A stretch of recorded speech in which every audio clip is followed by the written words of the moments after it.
खाली पड़ गया और इसमें दैत्य बलवान हो गए, देवता कमजोर हो गए और दैत्यों ने देवताओं को चढ़ाई करके उनका स्वर्ग का राज अपना लिया। अब देवता दर दर भटकने लगे, दुखी होने लगे। कई रथ निकलेंगे, अमृत भी निकलेगा, अमृत का पान करके तुम लोग बलवान हो जाना और लक्ष्मी निकलेगी और संसार की शोभा रौनक वैभव बढ़ जाएगा। लेकिन यह काम इतना महान है कि अकेले नहीं कर सकते। देखो भगवान राजनीति सिखाते हैं, राजनीति शास्त्रों में है, लेकिन आजकल की राजनीति ऐसी राजनीति नहीं, बिल्कुल सही राजनीति जिससे राजनीति करने से भी जीवन कल्याण हो जाएगा, गंदी राजनीति नहीं। भगवान कहते हैं कि देखो यह काम अकेला नहीं कर सकते हो, अब दैत्यों से तुम्हारे भाई तो हैं, उनसे मिल करके सूर्य का मंथन करो और मैं कृपा करके आकर के तुम लोग को अमृत पिला दूंगा और असुर मंथन तो करेंगे लेकिन वो अमृत से वंचित रहेंगे। अब दैत्यों के पास गए हैं, दैत्यों के राजा बलि थे उस समय और दैत्य तो पहले मारने को तैयार हुए, लेकिन बलि धर्मात्मा है, तो ये निहत्थे आए हैं, बिना अस्त्र का है, तो क्यों आए हैं? तो बलि आदि दैत्यों ने पूछा भाई क्यों आए हैं? तो देवताओं ने कहा भाई देखो हम दोनों भाई भाई हैं, देवता दैत्य अलग नहीं है, दोनों भाई भाई हैं। अरे देवता दैत्य की दबाव छोड़ रहे हैं भाई, अच्छे काम के लिए हम लोग को दोनों को मिलकर काम करेंगे तो हम लोग को बड़ा लाभ होगा। इस समय क्षीर सागर में अमृत छिपा हुआ है, लक्ष्मी भी है, समुद्र का हम मंथन करें ताकि अमृत और लक्ष्मी की प्राप्ति करें। अब दैत्य राजी हो गए। बांस की नाक को रस्सी बनाया गया, मंदराचल पर्वत को मथानी बनाया गया। पहले तो मंदराचल पर्वत को लाने लगे हैं जब, तो देवता दैत्य दोनों उठाने लगे, लेकिन मंदराचल पर्वत तक समझ नहीं हुआ। तब देवता भगवान को पुकारे हैं और भगवान झट आकर के एक हाथ से मंदराचल पर्वत उठा करके अपने गरुड़ पर रखा है और ले जाकर के क्षीर सागर किनारे रख दिया। देवता दैत्य आए और क्षीर सागर में सारी औषधियां डाले हैं और डाल करके मंदराचल पर्वत को भी डाले और मंदराचल पर्वत को डाले लगे तो सागर तो अथाह है, उसकी सीमा नहीं गहराई, अब वो डूबने लगा।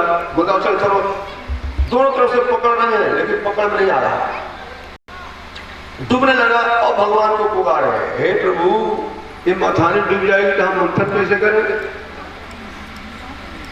और भगवान वहां कच्छप धारण करके और मथानी के नीचे अपना पीठ लगा दिए हैं और मंदराचल पर्वत ऊपर लाए हैं। बोले श्री कच्छप नारायण भगवान की जय।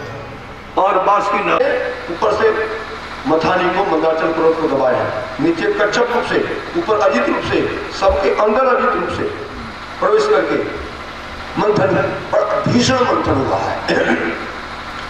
और तब सबसे पहले हर हर विष्णु का देव देव महादेव भूतात्मना भूत भावना त्रायना शरण पन्नस त्रिलोक्या दहनात् विशाल। अब विश्व है संसार को जलाने लगा, देवता दैत्य झुलसने लगे। अब देवता भगवान को पुकारे हे प्रभु हम तो अमृत के लोभ के लिए मंथन किया लेकिन प्रथम हमको विषय एक बात नहीं मालिक है सब कुछ। कोई हम सत्कर्म करेंगे और सत्कर्म करने में तो हमको यही नीति रहता है कि हम इससे सुख शांति को प्राप्त करेंगे, हमको अमृत मिलेगा। लेकिन प्रथम क्या मिलता है? प्रथम अच्छे कर्म करने वाले व्यक्ति को चाहे सत्कर्म करो, धर्म का काम करो, चाहे समाज का काम करो, चाहे देश का काम करो, अच्छे कर्म करेंगे तो अमृत सुख समृद्धि जस बढ़ाई तो बाद में मिलेगी, लेकिन पहले वो विष मिलेगा। लोग तरह तरह के बैंक कसेंगे, तरह तरह के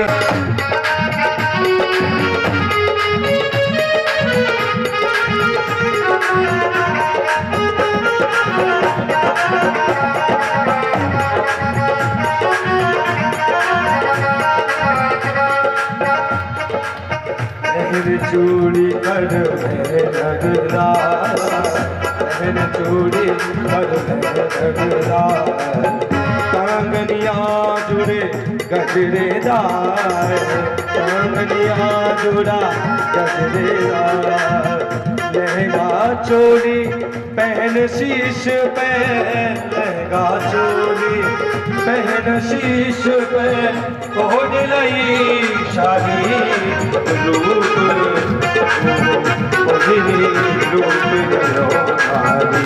हरि रूप धरो नारी, हरि ने रूप धरो नारी, हरि ने रूप धरो नारी,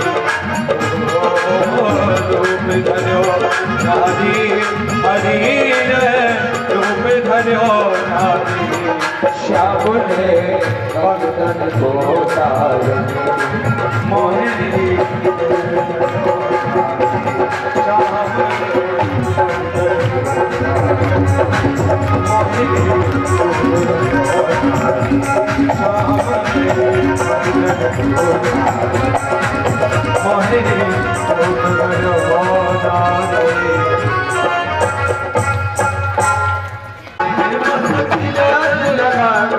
माला सोए मस्तक तिलक लगा गल में माला सोए, मस्तक तिलक लगा गल में माला सोए, वो तोरी मंद मुस्काया, वो तोरी मंद मुस्काया, बलि राजा के द्वारे तो से मंद मुस्काया, बलि राजा के द्वारे आया,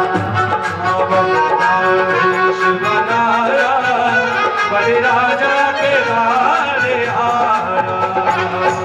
बोले बाबन भगवान की जय। स्वागतम ते नमस्तुभ्यं ब्रह्मण्यं करामते, ब्रह्मर्षिणां तपः साक्षात् मन्ये कालमधुधरम्। जब बाण भगवान बलि की यज्ञशाला पधारे हैं, मानो साक्षात सूर्य नारायण ही पधार गए हैं। जिस दिशा से गए उस दिशा ही प्रकाशित हो गई, अपने आप सबूत पर खड़े हो गए हैं। बलि आगे बढ़ करके भगवान का स्वागत किए, आओ पधारो प्रभु, बैठाया है और जो आसन छोड़ो प्रकार की पूजा किया है। अब पूजा करने के बाद हाथ जोड़कर बोले कि महाराज आपको मैं क्या दूं, किसी पधारे हो, कहो आपको गाय दूं, कहो आपके लिए सोना दूं, आपके लिए रहने के लिए मकान बनवा दूं, और या कहो जो इच्छा से कहो। आप कहोगे तो आपकी कुल परंपरा के अनुसार, आपके वय अवस्था के अनुसार वो छोटी सी दुल्हन से विवाह भी करा दूंगा। भगवान बोले कि राजन देखो, तुम जो बोलते हो ना, तुम्हारा वंश ऐसा है कि तुम्हारे वंश में तुम बोलते नहीं है, उसको करके दिखाते हैं। तुम्हारा वंश ऐसा अद्भुत है, तुम्हारे परदादा हिरण्यकश्यप हिरण्यकाक्ष ऐसे हुए कि भगवान को भी मारने पसीना आ गया। दुर्योधन के समान आज तो है मेरा शत्रु है, लेकिन मेरे डर से अगर ब्राह्मण का भेष बनवाता है, बोले कि जो इच्छा से मांग लो, और उसने उनका प्राण ही मांग लिया। अब बलि तुम्हारे में तो, हाँ तुम्हारे दादा प्रहलाद इतने बड़े भक्त हुए कि भगवान उनके लिए नरसिंह रूप से प्रकट हो गए, उनके बस में हो गए। और तुम्हारे में तो तीनों हैं, तुम्हारे परदादा की शक्ति, तुम्हारे दादा प्रहलाद की भक्ति और तुम्हारे पिता की दानता, तीनों भरी हुई है। तो जो तुम कह रहे हो ना वो करोगे, लेकिन एक बात है, देखो मैं संतोषी ब्राह्मण हूँ, हमको भजन करने के लिए सिर्फ मेरे पग से 3 पग हम दे दो। पादानी त्रिणी दैतेन्द्र समितानी पदाम, मेरे पग से सिर्फ है दैतेन्द्र 3 पग घूम दे दो। और ऐसा भगवान ने याचना किया। देखो बलि बहुत बड़ा भक्त है, बहुत बड़ा भक्त है, आगे चर्चा फिर से होगी। इसमें एक और गुण है, इसको अहंकार हो गया। अहंकार तो इनकी बड़ी जसकृति फैली है। अब अंतिम एकादशी थी, इनका नाम सुनकर के दुर्वासा जी थोड़ा इनकी परीक्षा लेने आए हैं कि देख कितने कैसे भगत हैं। और 10,000 शिष्यों के साथ हैं द्वादशी में। और राजा अम्बरीश तो बड़े खुश हुए हैं और बोले कि महाराज आप समस्त सुख के साथ यहाँ भोजन करना। द्वादशी है, बड़े भाग से आए, बोले कि मैं स्नान कराऊं। स्नान करने गए हैं और वहाँ कर्मकांड में दुर्वासा को विलम्ब हो गया है। इधर द्वादशी जो थी वो बीत रही थी। देखो, एकादशी करने का 2 विधान है। एकादशी का पहले करने का विधान तो पूर्ण रूप से है कि दशमी के दिन हम चावल नहीं खावे, रोटी सब्जी दूध आदि खा लेंगे। और एकादशी को दूध बिना जल दिन भर रहें, रातों में शक्ति के साथ जागे, भगवान का नाम लें और दूसरे दिन किसी को भोजन करा के भोजन करें। एकादशी की पूरी विधि है। ये 3 दिन का व्रत है। दशमी के एक समय भोजन, अपनी द्वादशी को एक समय भोजन होगा और एकादशी को बिना जल का। लेकिन कलयुग में अब बिना जल का जिसके पास जाते हैं तो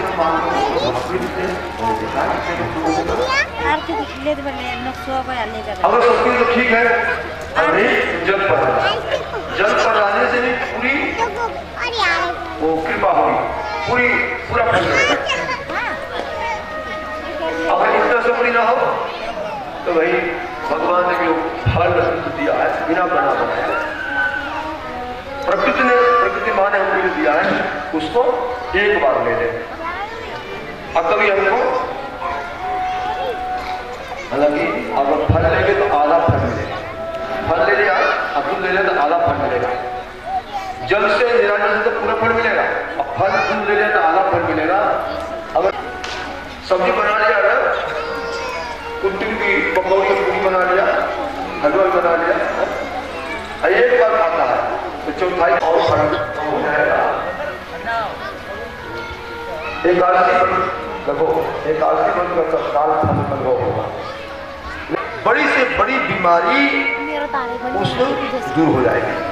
एकादशी का जल पर आने से बड़ी से बड़ी कुछ लाभ होगा। और नहीं अगर बना खाता है तो फल कितना मिलेगा, अनुभव मिलेगा। अमृत महाराज भगवान को खुश करने के लिए एकादशी का विरोध व्रत किया है। व्रत होता है 2 तरह का, एक तो दशमी वेदा और एक द्वादशी वेदा। दशमी वेदा जिसको लोक परलोक दोनों चाहिए। लोक में भी चाहिए धन मान प्रतिष्ठा पद आदि, और स्वलोक भी चाहिए, तो उसको दशमी वेदा एकादशी करना चाहिए। और द्वादशी वेदा, द्वादशी का जो व्रत करते हैं उसको क्यों परलोक, लोक में कुछ नहीं चाहिए, उसको द्वादशी वेदा करना चाहिए। सब महात्मा लोग करते हैं ऐसा। गृहस्थ है तो लोग दोनों चाहिए। जो दशमी वेदा एकादशी है और दशमी वेदा एकादशी करने से द्वादशी पारण करना जरूरी है, विधि है। अब दुर्वासा तो देर हो गया और राजा पारण नहीं करते, अब अंतिम एकादशी है, इनका व्रत खंडित हो जाएगा। अब क्या करें? ब्राह्मणों से पूछा तो विद्वानों ने कहा राजन भगवान का चरण में ले लो। दुर्वासा आए हैं, आओ महाराज विलम्ब हो गया, चलो प्रसाद पाओ। अब दुर्वासा ने सोचा कि द्वादशी खत्म हो गया, इसका व्रत खंडित होता तो खुश नहीं रहता। लगता है कुछ खा लिया और ध्यान लगाया तो देखा कि मुख में कुछ डाला है। अब क्या डाला है दिखाई नहीं दिया, बस इतना अनुभव हुआ कुछ डाला है मुख में। अब बस्ते से बड़े क्रोधी ऋषि हैं, आग बबूला हो गए, बड़े बड़ा भक्त बनता है, मेरे को निमंत्रण देकर पहले भोजन कर लिया, अभी तेरे को मैं चखाता हूँ। और उनकी एक सिद्धि थी, काल करके उसको प्रकट किया है। और कृत्या जब बड़ी है, अम्बरीश का हाथ जोड़े खड़े हैं। जब बड़ी भगवान के चक्र सुंदर देखा कि मेरे भक्त कुछ बिगाड़ ले, कृत्या को जला करके भस्म कर दिया और कृत्या को भस्म करके दुर्वासा की तरफ बढ़ी। चक्र सुदर्शन चक्र और दुर्वासा है जो मेरी काल की 33 शक्तिशाली थी कि राजा की चतुर्णी सेना को नष्ट कर दी थी, वो तो क्षण मात्र भस्म हो गई। अब तक सुदर्शन हमको भी भस्म करने हमको छोड़ेंगे नहीं, वहां से भगे हैं, तीनों लोगों में गए हैं, इंद्र आदि ब्रह्मा आदि सबके पास गए हैं, किसी ने रखा नहीं। अंत में भगवान शंकर के पास पहुंचे हैं। भगवान शंकर ने कहा दुर्वासा पहले मैं तुमको मना करता था, किसी भक्त की ओर क्रोध नहीं करना। भगवान विष्णु क्षमा कर सकते हैं, कोई क्षमा नहीं करने वाला। और भगवान विष्णु के पास गए, त्रायमाम है कि हूँ मेरी रक्षा करो। और ब्रह्मण्य देव है, मैं ब्राह्मण हूँ। सीताराम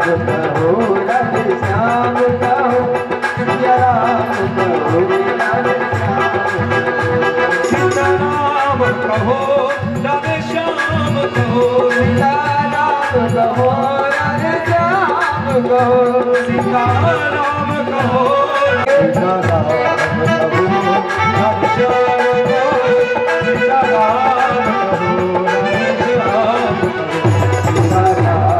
राधे श्याम कहो, राधे श्याम कहो, राम कहो, राधे श्याम कहो, सीताराम कहो, राधे श्याम कहो, सीताराम कहो, राधे श्याम कहो, सीताराम कहो, रे राधे श्याम कहो, सीताराम कहो, राधे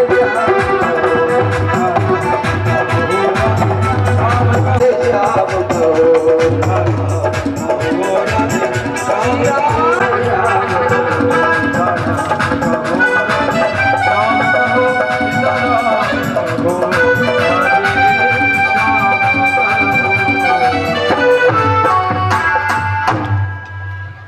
मिनट के लिए विश्राम है। जितना देर करोगे आगे देर हो जाएगी, जल्दी आ जाए।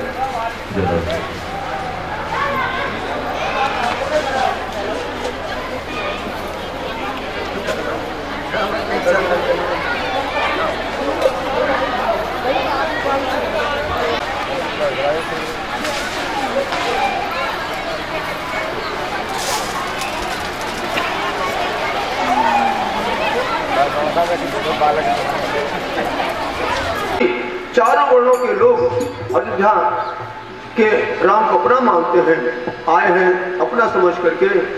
महाराज दशरथ सोचे कि किसी के मन में दुख न हो। अब क्या करें, जा नहीं सकते किसको के हटो हटो, लोग डर जाएंगे मेरे जाने से, भयभीत हो गए। इसलिए कौशल्या को बोला, कौशल्य देखो ये राम तुम्हारे नहीं है, ये तो हमारे समस्त अयोध्या वासियों के हैं। अरे समस्त अयोध्या वासियों के राम नहीं है, ये तो समस्त त्रिभुवन के राम है, सबके राम हैं। अब बाहर आओ और सब राम का दर्शन करके आनंद को प्राप्त हो। माँ कौशल्या, माँ कैकेयी, माँ सुमित्रा अपने अपने पुत्रों को गोद में लेकर के अब बाहर आ गए। सारे अयोध्यावासी दर्शन करके, उनको भी बड़ी अभिलाषा आती है हम लोग को भाई राजकुमार का दर्शन हो, बड़ा हमको भी आनंद हुआ है। और सब बधाई गा रहे हैं, सब लोग हमें बधाई गा रहे हैं।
जग में जानो भैया, अब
दिवस में प्रगट भये प्रभु, मध्य दिवसों में प्रगट भये प्रभु। दिन गया कब रात गई, कब दिन गया कब दिन है, कब रात आई, पता ही नहीं।